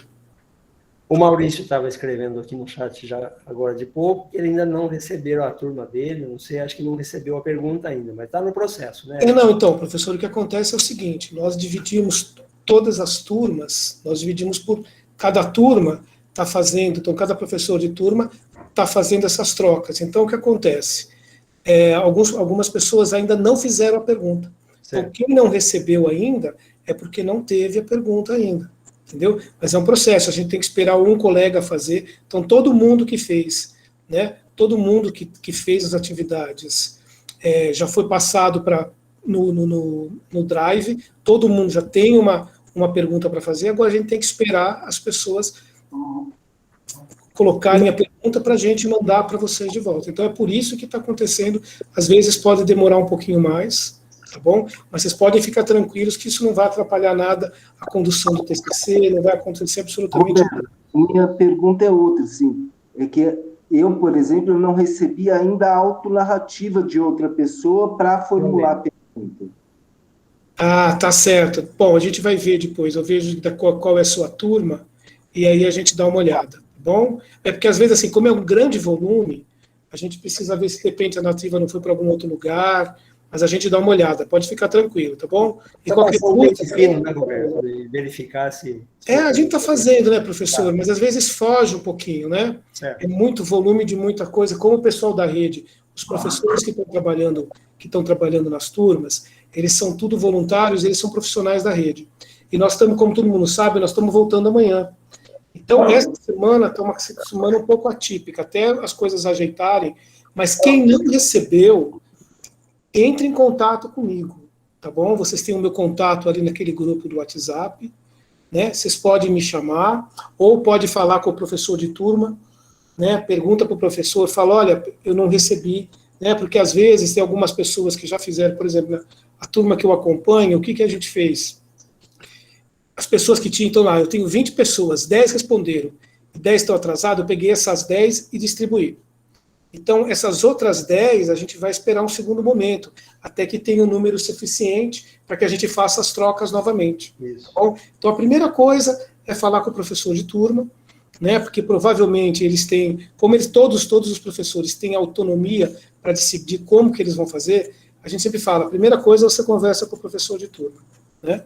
E aí depois, se não tiver algum tipo de resposta, ou tiver algum tipo de problema, vocês me avisam, tá? Porque a gente da coordenação, a gente está sempre muito próximo dos professores, tá bom? Mas às vezes pode ter algum tipo de falha, pode ter algum tipo de problema, tá certo? Isso vale para todo mundo, não só para o Maurício, tá bom?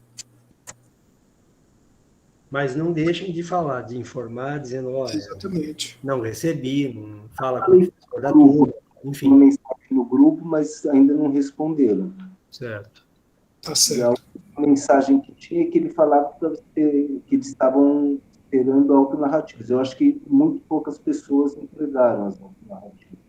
Tem isso também, Maurício. A gente começa a acompanhar, a gente vê que algumas pessoas não estão fazendo as autonarrativas. Então, a gente está cobrando, está colocando para as pessoas, né? Mas é algo que a gente não tem como impor, né? Então, assim, caso isso demore muito, a gente tem outras formas de fazer a pergunta para quem já fez. Então, por isso que é importante que vocês não deixem. Se por acaso a pergunta de vocês não foi respondida pelo grupo, pode enviar para mim, tá? Pode enviar lá para... Vocês têm o meu contato ali, quando eu coloco no grupo, vocês podem mandar, pode perguntar, tá bom? Que a gente tenta ajeitar e não deixar ninguém sem nenhum tipo de atividade. Maravilha.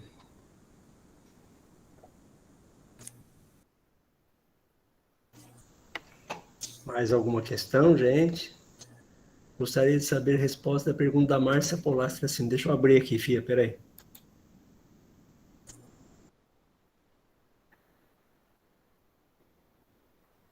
Pergunta da Márcia. Ixi, agora? Eu acho que eu tenho aqui um comentário da Márcia, às 20h34, mas a pergunta da Márcia eu não sei qual é. Eu vou aproveitar que eu estou vendo aqui. A Leonice perguntou se essa pergunta seria a pergunta de pesquisa do TCC. É isso aí, viu, Leonice? Provavelmente. O que o orientador vai fazer depois, às vezes, é fazer um ajuste na pergunta, dar uma melhorada nela, se for o caso e tal, mas isso com o orientador você vai conversar depois. Será que era essa a pergunta? Professor, é essa mesmo, aqui no final está a pergunta. Ah, Da Márcia Polastri, às 20h34. certo. Gente, está aparecendo um negócio aqui. Isso.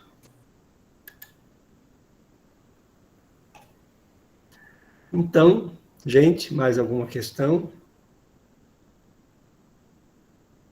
Não deixem de tomar contato com os textos. A gente precisa ler, gente, para a gente aprofundar, para a gente ter questões, para a gente conversar lá no fórum, lá no Moodle, enfim, para a gente trocar ideias, para a gente trocar experiências, para a gente ir fundamentando a nossa formação e não só receber a formação, participar dela, sabe? Fazer a própria formação, né? A gente está tentando virar nos 30 aqui para oferecer uma série de coisas, para oferecer ideias, debates, conceitos, teorias, textos, etc., mas tem uma parte que é a sua, entende? Estude, leia, traga questões. Se precisar, manda e-mail. Para mim também, não tem problema nenhum, não. Eu podendo, eu recebendo, eu faço questão de responder. Pode perguntar aqui no momento das aulas da terça, pode perguntar por outras vias, enfim. Professor. Então não deixe barato, não. Pode falar. Oi, eu sou a Regiane. Eu perguntei da Márcia Polastri, que ela fala sobre o currículo, que já que o currículo ele é uma construção coletiva, como que a gente pode fazer uma construção coletiva, no coletivo, né, para todas as crianças, sendo que, no caso, cada um é um ser único? É essa a pergunta dela, que eu gostaria que o senhor pudesse responder. Essa pergunta é a pergunta do milhão, filha, sabe? Também, sabe aquele show do milhão? Então, eu vou arriscar. Eu posso não ganhar 1 milhão, mas eu vou arriscar. É o seguinte...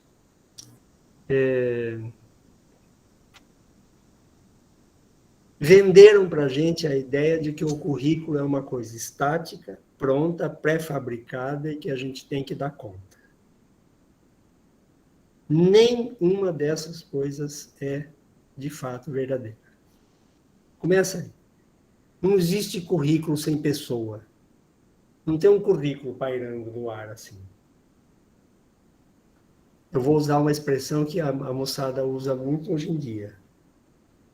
Isso vale para essa história do currículo, na minha modesta opinião. Se colar, colou. Sabe o que quer dizer? Quer dizer o seguinte, se a gente não sentar para discutir o currículo, se a gente não perguntar por que isso é assim, por que é aquilo, por que ensina isso e não aquilo, por que ensina desse jeito e não de um outro jeito, enfim. Se a gente não puser o dedo na ferida, colou. Aí a gente fica fazendo o que dentro da escola?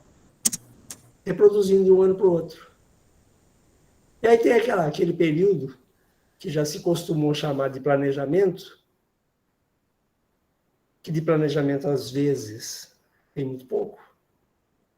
A gente fica arrumando o armário, limpando as gavetas. Porque o que é planejar? Vamos ser bem francos e diretos. O que é planejar? Planejar é tomar decisões. Decisões sobre o quê? Olha, sobre o que nós vamos fazer esse ano, sobre o que eu vou ensinar, sobre os recursos que a gente tem, sobre o que eu preciso aprender que eu ainda não sei, sobre com quem eu posso contar, se eu posso fazer um projeto, se eu posso fazer um estudo do meio, milhões de coisas eu poderia perguntar. Mas sabe por que os professores foram abandonando essa ideia de planejamento? Porque cada vez mais as coisas foram chegando prontas dentro da escola. E quanto mais prontas elas chegarem, menos trabalho o professor tem. Então a gente foi se acomodando. Eu digo a gente. Eu não comecei a minha vida de professor dando aula na universidade. A gente foi transformando o planejamento num negócio sem sentido. Claro, Existem honrosas exceções, e existe gente tentando fazer o que é melhor para a escola, para a criança, etc. Eu vou aproveitar que tem 2 minutos. A Anne perguntou assim, ainda teremos aula com o senhor após essa disciplina inicial? Olha, Anne, eu não tenho previsto nenhuma outra disciplina. Eu estou dando essa disciplina que tem 6 semanas, que eu juntei, na verdade, 3 disciplinas que eu dava numa só. Mas você sabe como é que é? Um cara como eu não consegue ficar sem dar pitaco na vida dos outros. Então, principalmente quando entrar uma tal de disciplina com base nos textos do Michel Foucault, o ano passado eu fiz isso. Eu fiz umas lives. Era para ser uma live, mas no fim eu abri umas conversas, né, Roberto? Para tentar saber o que o povo estava lendo, estava estudando, estava entendendo, não estava entendendo e tal. No fim, isso aí é por excesso de vontade da aula, sabe? Sabe excesso de vontade? Então eu acho que você não vai ficar livre de mim tão fácil. Mas, enfim, vamos ver como é que vai rolar. Como a professora que dá aula dessa disciplina, ela fez uma pós-graduação comigo, lá na UFSCar e tal, tem bastante para dar, tem muita história boa para contar, mas eu não consigo ficar sem dar uns pitacos, sabe? De vez em quando eu marco uma aula, uma conversa, uma reunião, uma live, sei lá o quê, né? E a hora que for possível eu vou falar para você, bem a verdade. Marcar uma coisa presencial, né? Não vejo a hora. Gente, são 21 horas. Obrigado da paciência. Não vou segurar mais vocês hoje. Aquela história de cada semana eu trago uma pulguinha nova, né, para ela fazer amizade com as outras que eu deixei na aula passada. Para vocês se divertirem durante a semana, né? Foi um prazer estar aqui de novo. Eu tenho mais perguntas do que respostas, você já deve ter percebido. Mas é assim que a vida é. Boa noite a vocês. Um forte abraço em cada um, em cada uma. Fiquem com Deus. Espero que vocês estejam com saúde. Que seja um ótimo começo para o pessoal do Hortolândia amanhã. Depois vocês me contam como é que foi. Quero saber. Tá bom? A gente se vê. É a hora agora. E quem puder, abre a câmera e dá um tchauzinho para todo mundo e fala um boa noite. Boa noite a todos. Até a próxima. Boa noite. Obrigada. Foi ótimo. Boa noite. Boa noite. Boa noite. Até mais, gente. Tudo de bom. Boa noite. Boa noite, professor. Boa noite, pessoal. Até. Boa noite.